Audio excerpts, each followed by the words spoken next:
Hi, I'm Donald Glover, and you are watching or listening to the Post-Creditscene podcast.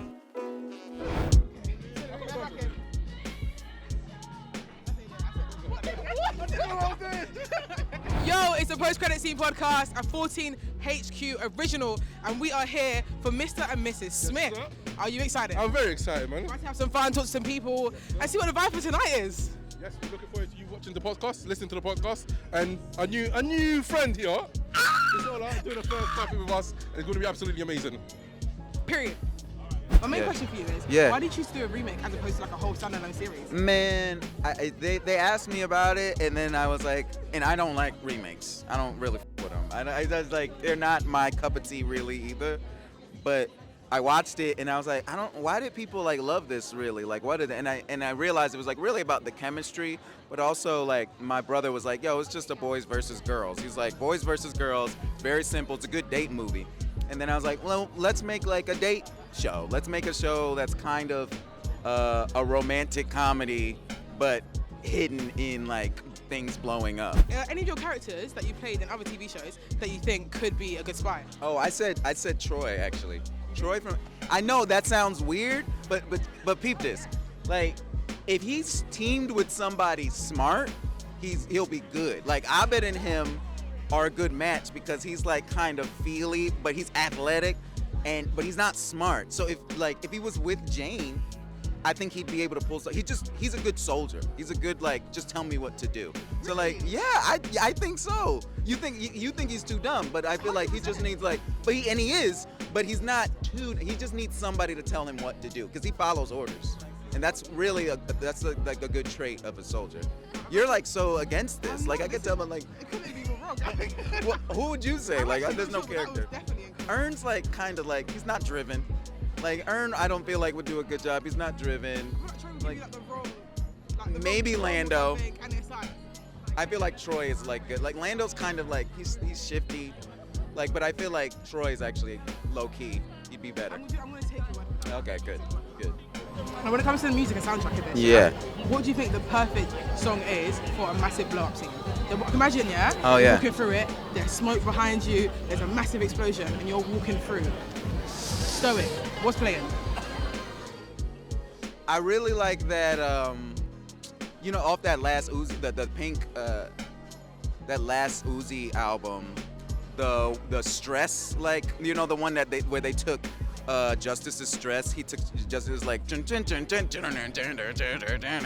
mean, Justice's Stress is also good, but with the Uzi version, I like how his like ad libs helped that. So like that would probably be good. Rainbow's gonna be playing while you're walking through. I mean, it could, but now like the explosion's sexy, and like, do you want it to be sexy?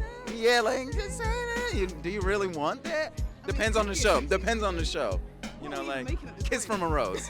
Kiss from a Rose on the explosion would be really nice. Hi, my name is Manny. First of all, I want to apologize for the English weather. It's not your fault. I actually love it, but I am freezing. Yeah, sorry about that. I won't keep you for too long. Hope you have been having a good day, by the way. First of all, congratulations to what I'm sure is going to be a very successful TV show. I'm sure it will be. So just a quick question in terms of like having such a role where essentially it's predominantly you and one other actor within the show. Like, what is the importance of the chemistry that you need to have with your fellow actor to pull on a great show like this? Yeah, I mean, if there's no chemistry, I don't think it works. And I think it was a big risk because we didn't do a chemistry read or anything. So if we didn't end up having it, it wouldn't have worked. You need it. And luckily, Donald and I just got along so well, and I think that translated onto the screen. And yeah, so I think it's very important. Nice. And just one other quick question is that because you are played technically a spy, Yes. what have you learnt about being a spy while doing this role? I've learned some tricks and tips with lying and manipulation, which I'm not a good liar. I'm very bad at pranking. I'm very bad at like holding a lie in. And so I learned how to be a better liar, which isn't a good thing to learn probably. Is there any examples that you can give us? Yeah, it's about how your face looks and how you breathe, and like you have to seem extremely relaxed. And also there's something that I read about holding tight your sphincter. I know that's crazy, but it's to pass a lie detector test. Well, thank you again for your time, and I hope you have a good evening. Treatment Whilst Black, absolutely loved the show. It was one of my favourite shows of last year. I remember one of my co-hosts, Gaz, he posted you and you lot spoke for a bit in terms of when you talk about that was one of his favourite shows. You might not remember, but you might remember. We're going to have you on the pod at one point. Yeah. Just let you know for now, it's going to happen. We're going to have you on the pod. But I don't know what question I want to ask you. I just want to talk to you. But I'm just going to ask you in terms of your, I guess, creative process when you made Treatment Whilst Black and some of the difficulties that you encountered. Does any advice for anybody who wants to create something? What would you tell them?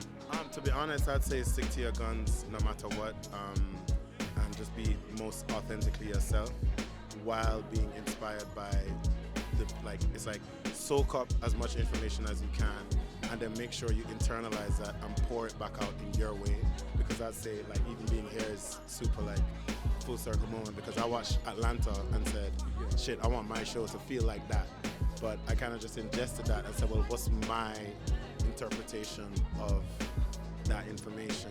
And so yeah, I guess the real thing is just ask yourself, how do you pour into yourself so that you can pour out onto the page? And that's what I try to do all the time, and that's what I tell anybody to do. Just ask about, for you in the near future, is there anything that's coming up you can tell us about? I'm back on screen, that's all you need to know. Okay. One last question. If you had to pick a person to be your Jane or your John, who would you pick? Anyone.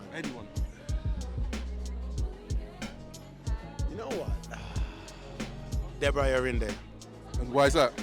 I think she's incredibly talented, but also, if I was supposed, like knowing her as a friend, I'm like, if somebody's supposed to back me in a fight, I assume that I want to fight for me. So yeah.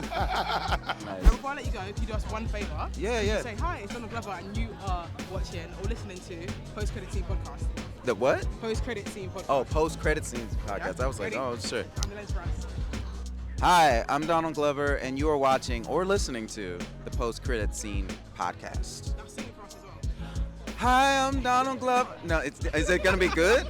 You guys auto-tune this, okay? Hi, I'm Donald Glover, and you are watching the Post Credit Scene podcast with Bisola. Oh, snap. Okay. Yeah, like that. We ate. Thank you so much.